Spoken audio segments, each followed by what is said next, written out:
Patterns in nature. Vocabulary. 1. Patterns. Meaning, shapes or colors that repeat in a certain way. Sentence. The carpet has beautiful patterns with circles and lines. 2. Nature.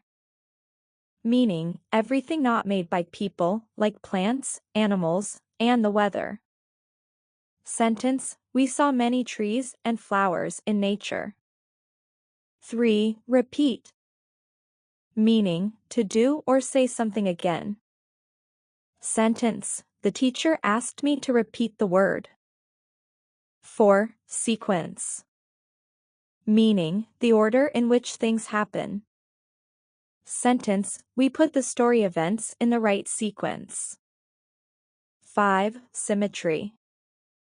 Meaning, when two sides of something are the same. Sentence. The butterfly's wings have perfect symmetry. 6. Prefer.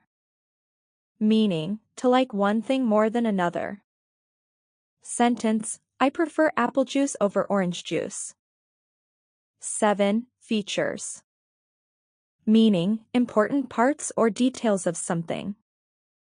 Sentence. My phone has new features like a bigger screen. 8. Investigate. Meaning, to look closely to find out the truth. Sentence. The police investigate what happened at the scene. 9. Associate. Meaning, to connect or link one thing with another. Sentence. People often associate rain with dark clouds. 10. Avoid. Meaning, to stay away from something. Sentence. I avoid eating too much candy to keep my teeth healthy. 11. Certain. Meaning, sure or positive about something. Sentence. I am certain I left my book on the table. 12. Half. Meaning, one of two equal parts of something. Sentence. I cut the sandwich in half to share with my friend.